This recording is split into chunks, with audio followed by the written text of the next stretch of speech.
Hello, everyone. Welcome to yet another episode, Chai with Mirabai. We have our expert with us, Utkarsh, continuing our conversation with him, um, calling him back again on popular demand for the immense questions we left to be covered last time. Let me call him without wasting much time, Utkarsh Srivastav. He's the founder of Aduva Legal and a dear friend.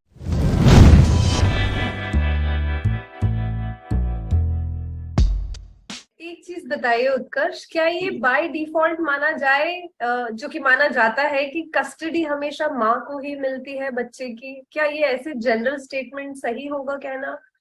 नहीं, ये गलत होगा कहना। It is presumed कि 5 साल तक during the developing age of the kid माँ can take better care of the kid, but कई बार होता है कि माँ अबैंडन कर देती है बच्चे को। It's sound very harsh, but it is a harsh reality also.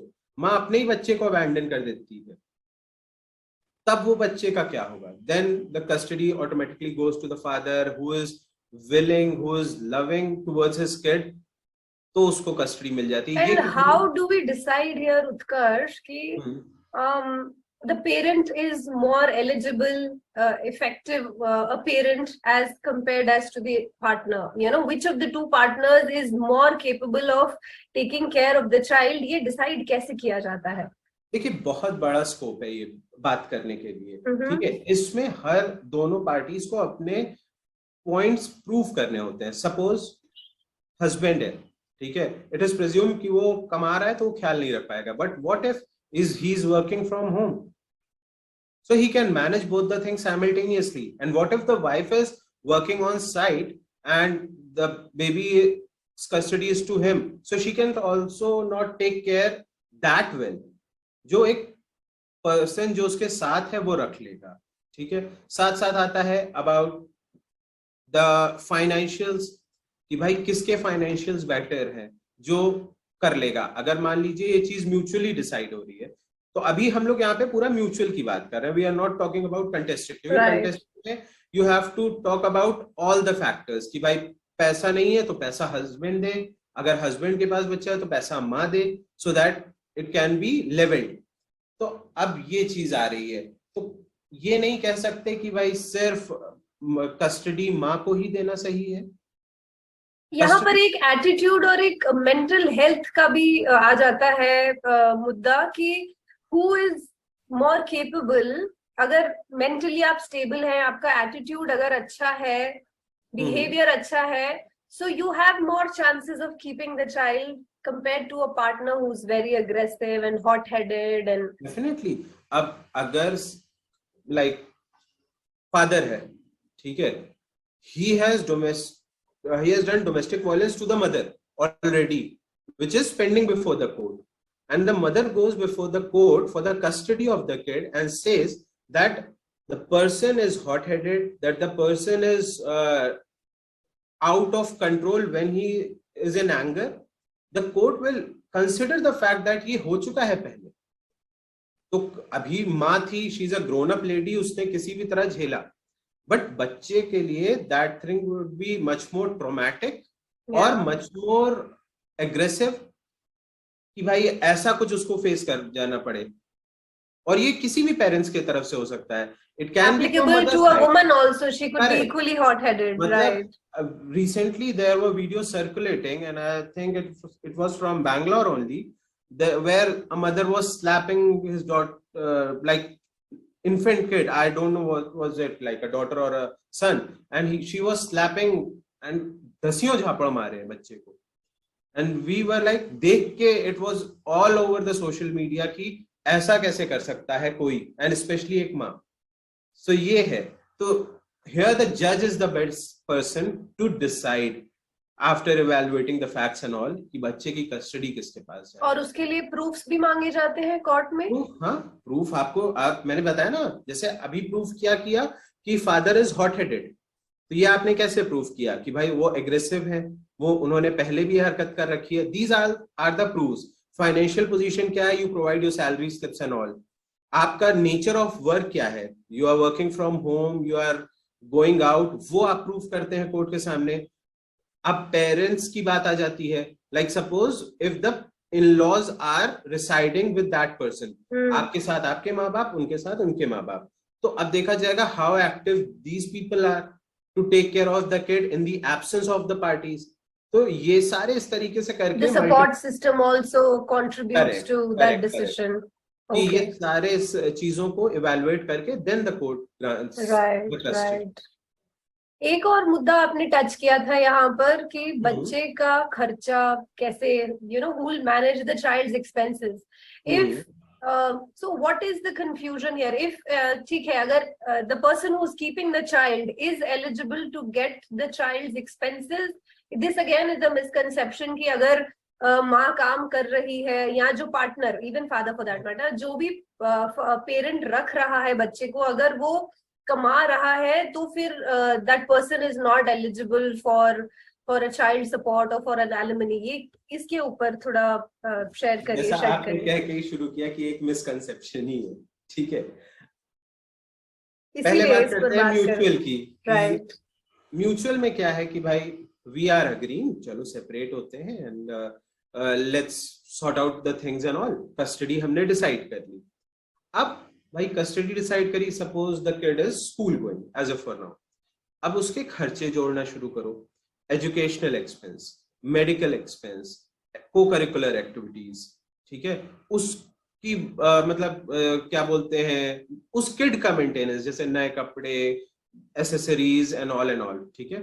तो अब ये आता है, तो where the people are of like minded or sound minded is a good term, कि वो कहते हैं कि चलो I'll take care of the educational expense, you take care of the medical expenses। तो वो उस चीज को प्रॉपरली सॉर्ट आउट कर लेते हैं। अब जो कपल आता है कि नहीं भाई बच्चा ले जा रहे हो, जाओ पालो, हम क्या करें, we are not going to take care of that particular kid and all, you decide how you wish to keep it, तुम तो कमा भी रहे हो। Then the person who's having the custody again goes before the court कि देखिए आपने हमें कस्टडी तो दिला दी, अब हमें चाहिए मेंटेनेंस। क्यों? क्योंकि suppose I am earning 1 lakh rupees a month, ठीक है, so my expenses are equally proportionate to that. I am living in a flat that costs me 35,000 rupees per month rent, I have a car, I have maids, I have this, I have that. He or she shows all his expenses. Right. उसके बाद court calls the other party and say कि बच्चा आपका भी तो है, आपको भी तो visitation right मिल रहा है, तो आप ये क्यों सोच रहे हैं या सोच रही हैं that you don't owe any liability towards that particular kid. So then he or she may give a reply to that because we are not financially sound or whatsoever. Again, they have to support their wordings with necessary facts and evidences, and then the court will evaluate those things and give a proper order on maintenance. तब वो आता है। And generally देखा गया है कि court इसमें बहुत साउंड रहती है, they dig deep और वो निकाल के लाते हैं कि अच्छा आपकी सैलरी नहीं है। People are so smart that they start quitting their jobs। ये ठीक है, मैं तो जॉब क्विट कर रहा हूँ। And recently we found out कि एक पर्सन ने क्विट किया जॉब को।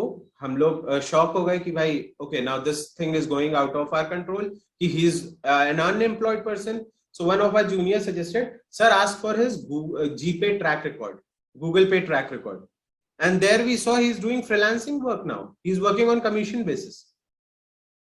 सो he quit his job, he's not getting any fixed income, but he's working on commission basis and he's getting that proportionately.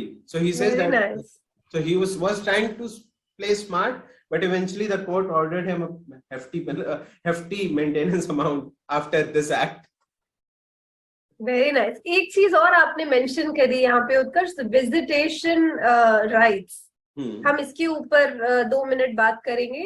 अब while once we explain what is visitation rights, I also want to understand बाहर abroad, US, other European and Western countries, this is taken very seriously. India में visitation rights की seriousness क्या है, and how do we comply by the rules? What are the challenges do we see here in India? Again to start with mutual, सब कुछ बहुत अच्छा है, it's a fairy tale. भाई father and mother have agreed upon certain things. One of the parent is having the primary custody and the other parent has agreed to visit the kid. Like there are conditions where they have said that by giving a mail prior to the day of meeting, like one day before meeting, the parent will send an email and the other will respond back to that and they can meet whenever they want. There are instances where people have gone once in a week, once in a month, and on birthdays the other parent will come for the visitation, right? So this is a fairy tale जहां सब कुछ agreed है कि भाई आओगे ले जाओगे and everything is properly written. आप इतने बजे पिक करोगे, नाइट आउट्स अलाउड हैं कि नहीं अलाउड है, each and everything is mentioned specifically, like traveling intercity is allowed or not, everything is mentioned. Come back to the contested one. वहां शुरू होते हैं इश्यूज. हमको मिलना है, नहीं मिलना है, ऐसे कैसे मिलोगे, हर हफ्ते कैसे आओगे, मेरी दूसरी शादी हो जाएगी तो मैं क्यों मिलने दूंगा या मैं क्यों मिलने दूंगी, तुम मेरे ही घर आते रहोगे बार बार. These types of things start occurring. इसी का बाहर की कंट्रीज में, जैसा आप रेफर कर रहे थे, US has properly given a schedule. ठीक है, उनके डेज मेंशन्ड है कि independence day and they have a lot of days, like the calendar of holidays. Calendar of holidays, so that is properly mentioned. And उसके बगल में column बना है husband or wife, father or mother. ठीक है, and there is a time slot also, like for the entire 24 hours, pick and drop, everything is mentioned.